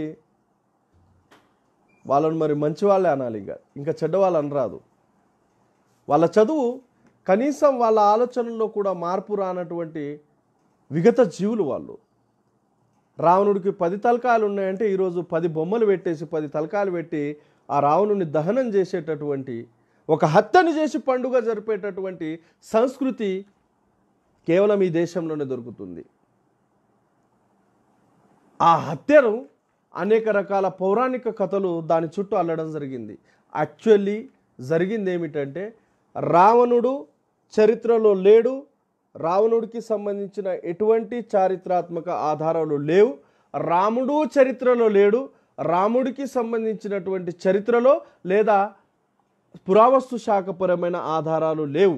వీళ్ళు సృష్టించబడినటువంటి ఈ రామాయణం అనే కట్టుకథలో రాముడు అనేవాడు మౌర్య వంశం యొక్క 10వ రాజు, చివరి రాజు బృహదత్త మౌర్యను కుట్రపూరితంగా తన అమ్మాయిని బృహదత్త రాజు దగ్గర పండబెట్టి అతనికిచ్చి పెళ్లి చేసి ఆ రాజ్యంలో సంధిని ఏర్పాటు చేసుకొని కుట్రపూరితంగా బృహదత్త మౌర్య రాజును హతమార్చాడు. చంద్రగుప్తుని మౌర్య నుండి బృహదత్తు మౌర్య వరకు సుమారు 10 మంది మౌర్య రాజులు ఈ దేశాన్ని పరిపాలించారు. ఆ 10 మంది సుమారు 137 సంవత్సరాల వరకు పరిపాలించారు. ఆ 10 మంది పరిపాలించినటువంటి మౌర్య రాజ్యాన్ని అంతం చేశాము అని వీడు దశ్ హరా అని అన్నాడు. 10 వంశాల పాలనను అంతం చేశాడు కాబట్టి దశ్ హరా అన్నాడు. వీడు పెట్టేటటువంటి 10 తలకాయలు ఎవరి అంటే అది మౌర్యులకు సంబంధించినవి. మౌర్య రాజ్య స్థాపకుడు చంద్రగుప్త మౌర్యుడు మొదటి వాడైతే, రెండో వాడు బిందుసారుడు, మూడో వాడు సామ్రాట్ అశోక చక్రవర్తి, 4వ వాడు కునాల్ మౌర్య, 5వ వాడు దశరథ మౌర్య, 6వ వాడు సంప్రతి మౌర్య, 7వ వాడు శాలిశుక్త మౌర్య, 8వ వాడు దేవనాం మౌర్య, 9వ వాడు సత్యధన్ మౌర్య, 10వ వాడు బృహదత్ మౌర్య. ఈ 10 వంశాల పాలనను అంతం చేశాడు. ఎవడు చేశాడు? శృంగ వంశానికి చెందినటువంటి పుష్యమిత్ర శృంగుడు అనే బ్రాహ్మణుడు తన బిడ్డను అడ్డం పెట్టుకొని, నిన్న మన కథలో చదివినాం, విష్ణు జగన్మోహిని అవతారం ఎత్తి రాక్షసులకు తన మోహంతో తన శృంగారంతో మైమరిపించి, తన వయ్యారంతో మైమరిపించి దేవతలకు అమృతం ఇచ్చింది, రాక్షసులకు వయ్యారంతో మైమరిపించింది.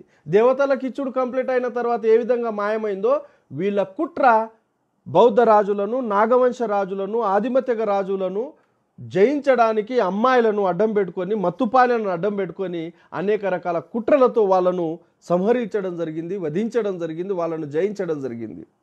ఇక్కడ శృంగవంశానికి చెందినటువంటి పుష్యమిత్ర శృంగుడు అనే వైదిక బ్రాహ్మణుడు తన అందమైన అమ్మాయిని బృహదత్ మౌర్య అనే రాజుకిచ్చి పెళ్లి చేసి ఆ రాజ్యంలో మామగా చేరి, ఆ తర్వాత సేనాధిపతిగా చేరి, కొన్ని కాలాల తర్వాత తన అల్లుడి తలను నరికి ఆ రాజ్యాన్ని కైవసం చేసుకున్నాడు పుష్యమిత్ర శృంగుడు. ప్రతిక్రాంతి అక్కడ మొదలైంది. ఇది బృహదత్త మౌర్యను చంపింది క్రీస్తుపూర్వం 185లో. క్రీస్తుపూర్వం 185లో బృహదత్త మౌర్యను చంపిన తర్వాత ఇమ్మీడియట్గా వీళ్ళు విజయోత్సవ సభని ఇక్కడ జరపలేదు.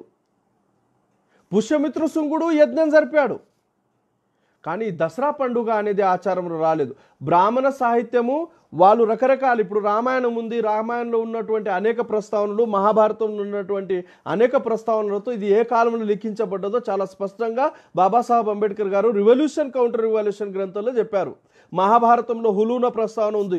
హునులు సుమారు 4వ శతాబ్దంలో ఈ దేశానికి వస్తుందంటే మహాభారతం 4వ శతాబ్దం తర్వాత రాయబడ్డది. మహాభారతంలో ముస్లింల ప్రస్తావన ఉంది. ముస్లింలు ఈ దేశంలో సుమారు 9వ శతాబ్దం తర్వాత వస్తున్నారంటే మహాభారతం 9వ శతాబ్దంలో లిఖించబడ్డది.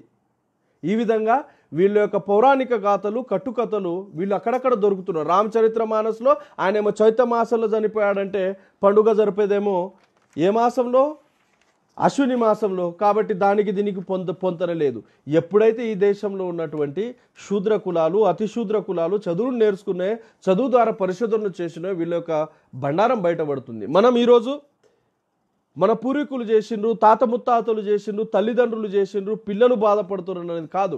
మన చరిత్ర ధ్వంసం అవ్వడం చేత నేటికి 3000 సంవత్సరాల నుండి ఈ దేశంలో బానిసత్వంలో మగ్గుతున్నాము. మన చరిత్రను మన తరాలకు బోధిస్తేనే యాక్చువల్లీ మన చరిత్ర ఏంటి, మనం చేయాల్సిన మన కర్తవ్యం ఏంటి అనేది మన భవిష్యత్తులో వచ్చేటటువంటి జనరేషన్స్ అర్థం చేసుకుంటాయి. కానీ చాలామంది మతమౌఢ్యంలో వాళ్ళు చేసినటువంటి కథలు, కాల్పనికాలు అనేకంగా జరుగుతున్నాయి. అయితే దీంట్లో 19వ శతాబ్దంలో మీకు ఒక ఎగ్జాంపుల్ చెప్పాలి ఇక్కడ. అంటే ఏ విధంగా బౌద్ధాన్ని డీకోడ్ చేస్తున్న క్రమంలో 19వ శతాబ్దంలో లారెన్స్ వాడెల్, అంటే ఈరోజు నేను రెఫర్ చేసినటువంటి సామ్రాట్ అశోక చక్రవర్తి యొక్క బుక్ ఆధారం చెప్తున్నా. లారెన్స్ వాడెల్ అనే ఒక హిస్టోరియన్, ఆయన హిస్టోరియన్ కంటే ముందు ఆర్మీ మెడికల్ ఆఫీసర్, తర్వాత ప్రొఫెసర్గా మారాడు, ప్రొఫెసర్ అయ్యాడు. ఈయన discovery of the exact site of Ashoka's capital of Pataliputra అని. ఎవరు? Laurence Waddell discovery of the exact site of Ashoka's capital of Pataliputra 1892లో ఒక గ్రంథాన్ని నిర్మాణం చేయడం జరిగింది. ఆయన హుయాన్సుంగ్ యాత్ర వృత్తాంత డాటాను పరిశీలించి దగ్గర ఎక్కడెక్కడ దగ్గర సామ్రాట్ అశోక చక్రవర్తి కృత్రిమ పర్వతాన్ని 40 అడుగుల ఎత్తులో 1 మీల్ పొడవుతో నిర్మాణం చేసిండు తన తమ్ముడు కొరకు. ఆయన ఆధారాన్ని ఇవ్వడం జరిగింది. బికనాన్ దగ్గర, ఇది బికనాన్ దగ్గర ఉంది. ఈరోజు కూడా సామ్రాట్ అశోక చక్రవర్తి తన తమ్ముడికి కట్టించినటువంటి ఈ కృత్రిమ పర్వతం దగ్గర ఏర్పాటు చేసినటువంటి బావి ఏదైతే ఉందో అది బీహార్ బికనాన్ దగ్గర ఉంటే, ఆ బావి దగ్గర ఈరోజు కూడా దుషాద్, బీహార్కు చెందినటువంటి కమ్యూనిటీ. దుషాద్ అంటే ఈ మహారాష్ట్రలో మహార్లు, ఆంధ్రలో మాలలు. గ్వాల్ దుషాద్కు సంబంధించిన కమ్యూనిటీ, ఆహిర్ దానికి సంబంధించిన కమ్యూనిటీ. పాలు, మిఠాయి, ఫలాలు, పువ్వులతో ఆ బావిని ఈరోజు కూడా పూజిస్తారని చెప్తున్నాడు. ఈయన రాసింది 1892లో రాస్తున్న పుస్తకం discovery of the exact site of Ashoka's capital of Pataliputra అనే గ్రంథము. పాటలిపుత్ర అశోక చక్రవర్తి ఎగ్జాక్ట్ సైట్ అని గుర్తించడానికి రాసినటువంటి గ్రంథంలో అశోకుడు తన తమ్ముడికి కట్టించినటువంటి ఏదైతే కృత్రిమ పర్వతం ఉందో దాని యొక్క వివరాలు అతను ఆ గ్రంథంలో రాయడం జరుగుతుంది. అశోకుడి తమ్ముడు గద్దకూటి పర్వతం దగ్గర తపస్సు చేస్తున్నాడు. ఈ గద్దకూటి బౌద్ధ సాహిత్యంలో బుద్ధుడు వెళ్ళినటువంటి ప్రాంతము. దీన్ని కూడా మనం అర్థం చేసుకోవాలి. దీని తర్వాత అశోకుని యొక్క రాజభవనం ఉత్తర దిశలో 2 కిలోమీటర్లకు గంగానది ఒడ్డున మహేంద్ర ఘాట్, అంటే రాజా మహేంద్ర అశోకుని కుమారుడి కొరకు ఏర్పాటు చేసినటువంటి మహేంద్ర ఘాట్ ఈరోజు కూడా ఉంది. అక్కడ ఈరోజు మహేంద్ర మహల్లాగా వెలిసింది. దీన్ని ఒక రాజకుటుంబానికి చెందినటువంటి వ్యక్తి ఈరోజు తన కబ్జాలో ఉంచుకున్నాడు ఈ మొత్తం ప్రాంతాన్ని. అంటే ఈ విధంగా చరిత్రలో మనకు అనేక రకాల అంశాలు దొరుకుతాయి. ఈ అశోకుడు తన తమ్ముడు కొరకు నిర్మాణం చేసినటువంటి కృత్రిమ పర్వతం యొక్క ఆధారం పాహియాన్ తన యాత్ర వృత్తాంతంలో 27వ భాగంలో కూడా స్పష్టంగా మెన్షన్ చేయడం జరుగుతుంది. అశోకుడు తన తమ్మునికి ప్రేమతో నిర్మాణం చేసినటువంటి కృత్రిమ పర్వతము అని. ఇక్కడ బ్రాహ్మణ చరిత్రకారు అశోకుడు 199 మంది తన అన్నదమ్ములను చంపి అత్యంత క్రూరంగా, కిరాతకంగా తన రాజ్యాన్ని కైవసం చేసుకున్నాడని, తన రాజసింహాసనం ఎక్కాడని చాలా భయంకరమైనటువంటి చరిత్రను వికృతీకరించడం జరిగింది.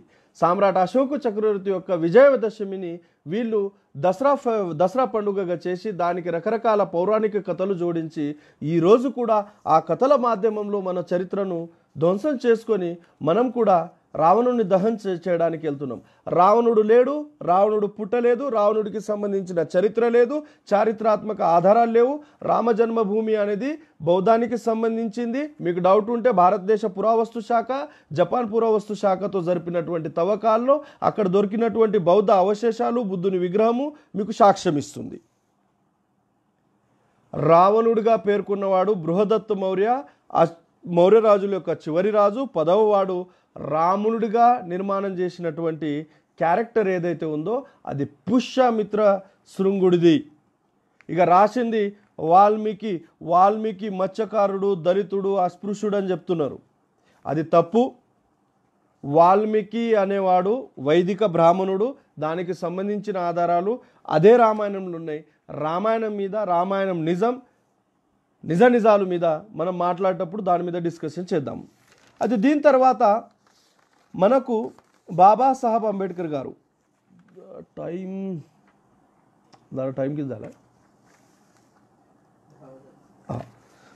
లాస్ట్ బాబాసాహెబ్ అంబేద్కర్ గారు. దీనికి కంటే ముందు ఒక ఎగ్జాంపుల్ చెప్తా, ఎందుకంటే తర్వాత ఇవి రెఫర్ చేయను. తర్వాత నా జర్నీ ఎట్లుంటుందో, నేను ఏ స్టడీస్లో ఉంటానో నాకు తెలియదు. కాబట్టి 1986లో ఒక తుఫాన్ వచ్చింది.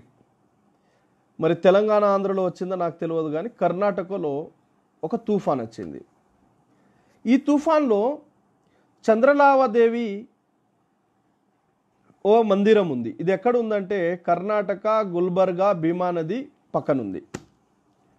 ఆ చంద్రలావాదేవి యొక్క పైకప్పు పడిపోయింది. చంద్రలావాదేవి యొక్క పైకప్పు ఎప్పుడైతే పడిపోయిందో ఈ దేవి యొక్క మరియు బ్రాహ్మణుల యొక్క కుట్ర కూడా అదే రోజు బయటపడింది.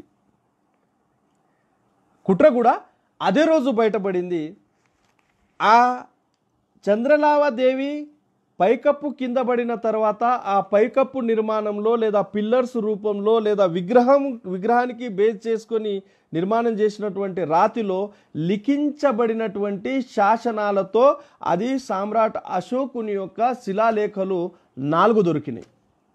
ఇది ఎప్పుడైతే పురావస్తు శాఖకు తెలిసిందో పురావస్తు శాఖ అక్కడ వెళ్ళేసి చుట్టుపక్కల తవ్వకాలు జరిపితే అనేక సంఖ్యలో బౌద్ధ విగ్రహాలు, బౌద్ధ స్తూపాలు, బౌద్ధానికి సంబంధించిన అనేక ఆధారాలు ఆ తవ్వకాల్లో బట్టబయలైనవి. అంటే ఈ చంద్రలావాదేవిలాగా మీరు ఆలోచించండి. ఈ దేశంలో పురావస్తు శాఖ ఏ మందిరాన్ని తవ్వినా, వీళ్ళు చెప్తున్నటువంటి ఏ దేవుళ్ళ యొక్క స్థానాలను కదిలించినా అక్కడ బౌద్ధానికి సంబంధించిన ఆనవాళ్ళే దొరుకుతాయి. రాముడు పుట్టిండని వీడు కథ అల్లితే ఆ రాముడికి సంబంధించిన ఆధారం కొరకు తవ్వకాలు జరిపితే బుద్ధుని చరిత్ర బయటపడ్డది. రాముడు లేడు కాబట్టి చరిత్ర బయట రాదు. త్రేతాయుగం అంటాడు 1,29,600 సంవత్సరాల క్రితం ఏదో కథలు చెప్తున్నాడు ఈయన. ద్రవిడ సింధులోయ నాగరికతలనే మొట్టమొదటిగా చిత్రలిపి ఏర్పడింది. వీడి సంస్కృతము 3వ శతాబ్దం తర్వాత వచ్చింది. ఇక లక్షల సంవత్సరాల క్రితం ఏం ఏర్పడింది లేదు, అక్కడ అవకాశమే లేదు. అంటే కర్ణాటకలో దొరికినటువంటి గుల్బర్గా, భీమా నది పక్కన ఈ చంద్రలావాదేవి యొక్క బండారం ఎప్పుడు బయటపడిందో ఇక్కడ మనం చాలా స్పష్టంగా అర్థం చేసుకోవచ్చు.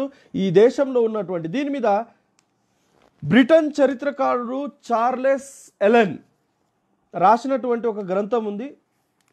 చార్లెస్ ఎలెన్ రాసినటువంటి అశోక అనే గ్రంథంలో Ashoka the search for Indians last emperor అనే ఒక పుస్తకంలో ఆయన అశోకుడి కాలంలో నిర్మాణం చేసినటువంటి కట్టడాలు, స్తూపాలు, ఆరామాలు, చైత్యాలు వీటి మీద అనేక రకాల పరిశోధన చేయడం జరిగింది.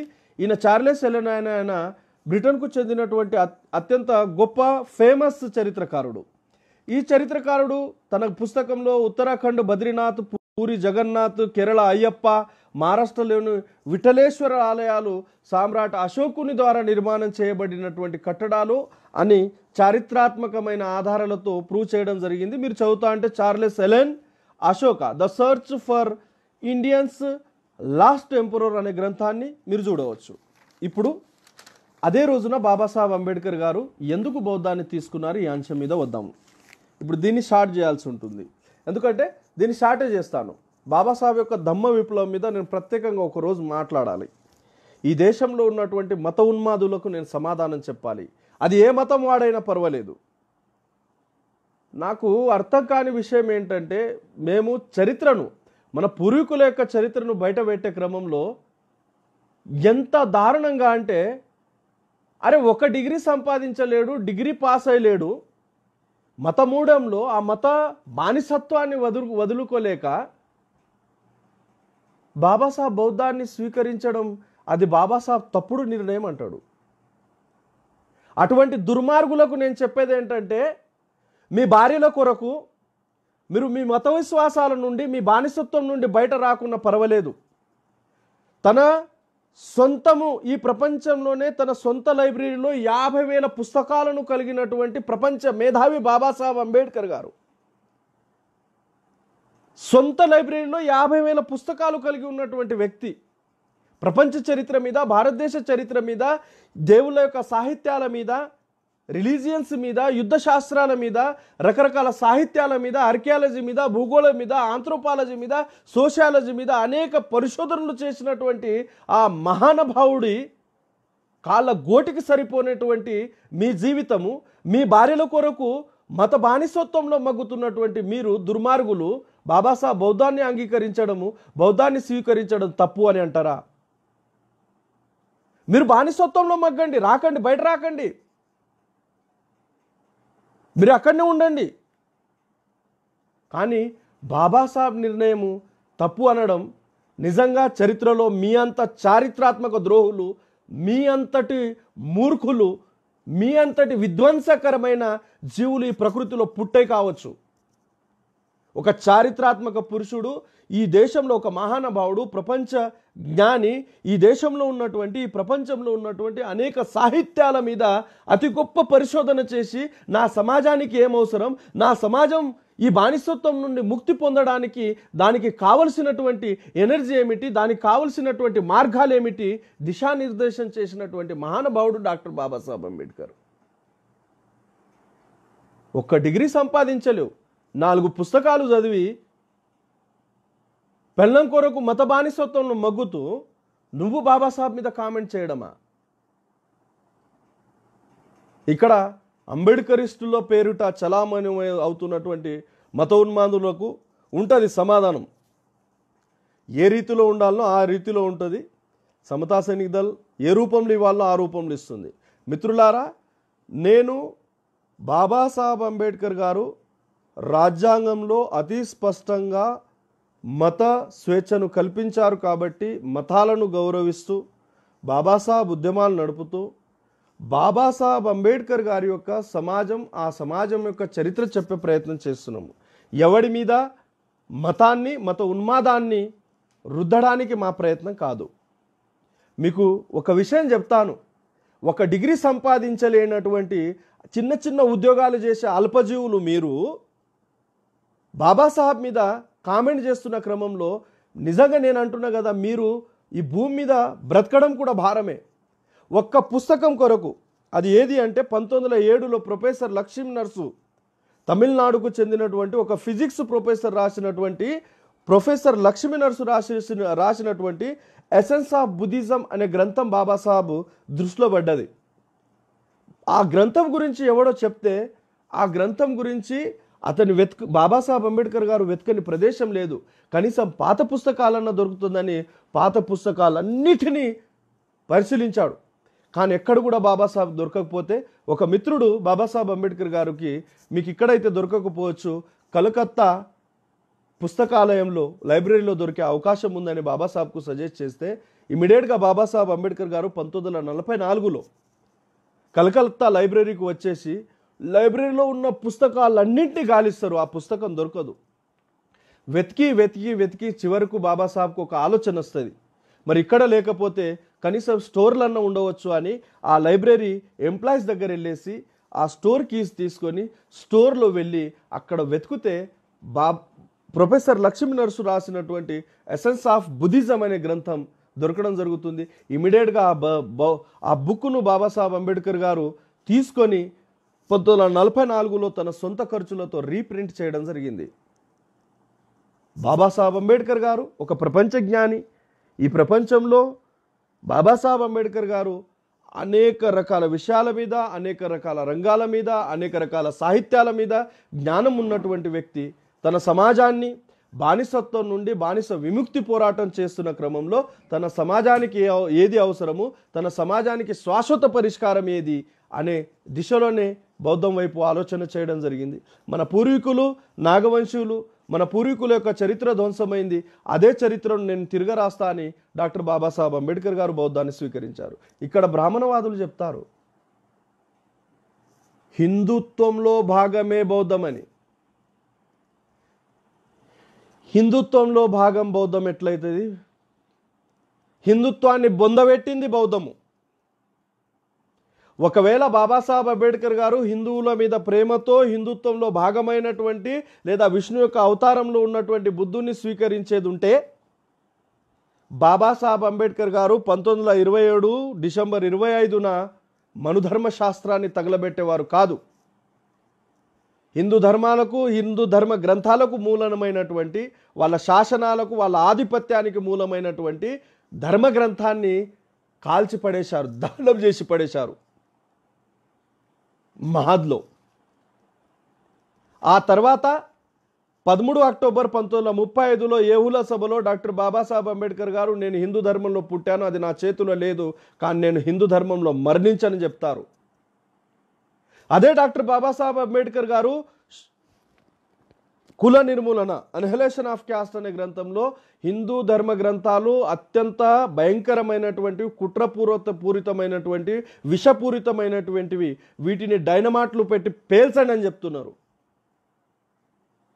రిడిల్స్ ఇన్ హిందూయిజంలో హిందూ ధర్మం యొక్క మొత్తం చరిత్రను బట్టబయలు చేయడం జరిగింది. అటువంటి బౌద్ధ ధర్మ చరిత్రను హైందవంలో భాగం అని చెప్పడము అది నీచత్వము, ఆర్ఎస్ఎస్ యొక్క హిందూ ఉన్మాదుల యొక్క దిగజారుడుతనము. బాబాసాహెబ్ అంబేద్కర్ గారు నేను హిందూ ధర్మంలో పుట్టాను, అది నా చేతిలో లేకుండే, కానీ నేను హిందూ ధర్మంలో మరణించని ఇచ్చిన స్టేట్మెంట్ రోజే ఈ దేశంలో హిందూ ధర్మం మరణించినట్టు.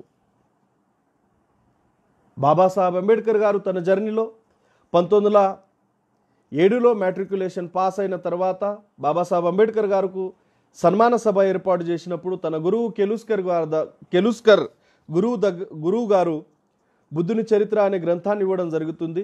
1907 నుండి బాబాసాహెబ్ అంబేద్కర్ గారు బుద్ధుని ఎప్పుడైతే చదువుతారో బుద్ధుని వైపు ఆకర్షితులయ్యారు, బౌద్ధ సాహిత్యం తెలుసుకునే ప్రయత్నం చేశారు. బౌద్ధ సాహిత్యం తెలుసుకునే ప్రయత్నంలో ఈ దేశంలో ఉన్నటువంటి చరిత్ర, ఈ దేశంలో కనుమరుగైనటువంటి చరిత్ర మీద అనేక రకాల పరిశోధన చేసి వేల రకాల పుస్తకాలను పరిశీలించి నా సమాజానికి, నా అస్పృశ్యతకు పరిష్కార మార్గం ఇదే అని బాబాసాహెబ్ అంబేద్కర్ గారు కన్ఫామ్గా 1956 ఎన్నుకోవడానికి అవకాశం ఎందుకు వచ్చింది అంటే 1956లో 56 వరకు బుద్ధుడు మహాపరినిర్వాణం చెంది 1956లో 2500 సంవత్సరాలు పూర్తి అవుతుంది. కాబట్టి డాక్టర్ బాబాసాహెబ్ అంబేద్కర్ గారు 1956 అనే సంవత్సరాన్ని ఎన్నుకోవడం జరిగింది. దాని తర్వాత బాబాసాహెబ్ అంబేద్కర్ గారు అశోక విజయదశమి రోజుననే, అది తిథి తేదీ కాదు, తిథులకు తేదీలకు సపరేట్ ఇది ఉంది. దీని కొరకు నాలెడ్జ్ కావాలంటే బొర్ర గోవర్ధన్ సార్ గారి ఆర్టికల్స్ లేదా వీడియోస్ చూసే ప్రయత్నం చేయండి. దాని నక్షత్రాలు, తిథులు, వీటి మీద సార్ గారి గొప్ప విశ్లేషణ ఉంది. అశోక విజయదశమి రోజున బాబాసాహెబ్ అంబేద్కర్ గారు బౌద్ధానికి తీసుకోవడానికి కారణం ఏంటంటే మొదటి ధమ్మచక్ర ప్రవర్తనము సారనాథ్లో 5 శిష్యులతో బుద్ధుడు ఇవ్వడం జరిగితే, రెండవ ధమ్మచక్ర ప్రవర్తనం పాటలిపుత్ర మైదానంలో వేల సంఖ్యలో సామ్రాట్ అశోక చక్రవర్తి నడపడం జరిగింది. మూడవ ధమ్మచక్ర ప్రవర్తనాన్ని 1956 అక్టోబర్ 14న డాక్టర్ బాబాసాహెబ్ అంబేద్కర్ గారు నాగుల యొక్క కేంద్రము, నాగనది దగ్గర ఉన్నటువంటి చారిత్రాత్మకమైన ప్రదేశము నాగ్పూర్లోనే బౌద్ధ ధమ్మాన్ని తీసుకోవడం జరిగింది. నాగుల దేశానికి కేంద్రము నాగనది, పక్కనున్నటువంటి నాగనది ప్రవహిస్తున్నటువంటి నాగపూర్లో బౌద్ధ ధమ్మాన్ని 1956లో స్వీకరించడం జరిగింది. ఇక హిందూ ధర్మం, బౌద్ధం హిందూ ధర్మంలో భాగం అనుకునేవారు బాబాసాహెబ్ అంబేద్కర్ గారు ఇచ్చినటువంటి ప్రతిజ్ఞలో 22 చదువును, కానీ బ్రహ్మ విష్ణు మహేశ్వరుని దేవునిగా అంగీకరించను, దేవునిగా కొలువను, గౌరీ పార్వతీయులను దేవుడిగా అంగీకరించను, వాళ్లను కొలువనని చాలా స్పష్టంగా చెప్పడం జరిగింది. బ్రాహ్మణుల చేత ఎటువంటి పూజలు కర్మకాండలు నేను నిర్వహించను అని బాబాసాహెబ్ అంబేద్కర్ గారు స్పష్టంగా ఆ ప్రతిజ్ఞలో ప్రకటన చేయడం జరిగింది, ప్రతిజ్ఞ చేయడం జరిగింది. డాక్టర్ బాబాసాహెబ్ అంబేద్కర్ గారు బౌద్ధం స్వీకరించడానికి చారిత్రాత్మక కోణం ఉంది, చారిత్రాత్మక ఆధారాలు ఉండే. అయితే డాక్టర్ బాబాసాహెబ్ అంబేద్కర్ గారు 1950లో శ్రీలంకలో వరల్డ్ బుద్ధిస్ట్ కాన్ఫరెన్స్కు అటెండ్ అవ్వడం జరిగింది. ఈ వరల్డ్ బుద్ధిస్ట్ కాన్ఫరెన్స్లో బాబాసాహెబ్ ఒక కార్యకర్తగానే అటెండ్ అయ్యారు. ఆ తర్వాత ఈ వరల్డ్ బుద్ధిస్ట్ కాన్ఫరెన్స్ ప్రతి 4 సంవత్సరాలు జరుగుతుంది. 1954లో బర్మదేశం రంగుల్లో జరిగినటువంటి వరల్డ్ బుద్ధిస్ట్ కాన్ఫరెన్స్లో అటెండ్ అయ్యారు. ఈ వరల్డ్ బుద్ధిస్ట్ కాన్ఫరెన్స్లో డాక్టర్ బాబాసాహెబ్ అంబేద్కర్ గారు చేసినటువంటి ప్రకటన ఏమిటంటే, జాతీయ పతాకం మధ్యలో ధమ్మచక్రాన్ని ముద్రించాను, భారతదేశ రాష్ట్రపతి నిలయంపై ధర్మచక్రాన్ని నిలబెట్టాను, అశోక స్తంభం శిఖరాగ్రంపై ఉన్న సింహాలను భారత రాజ్య చిహ్నాలుగా ముద్రించాను, జాతీయ పతాకంలో ధమ్మచక్రాన్ని నిర్మాణం చేసి భారత గడ్డపై బుద్ధుని యొక్క ఉనికిని చాటాను, బౌద్ధం అనే మహావృక్షం ఎండిపోయిన భారతదేశంలో వేళ్ళు భూమిలోనే సజీవంగా ఉన్నాయి.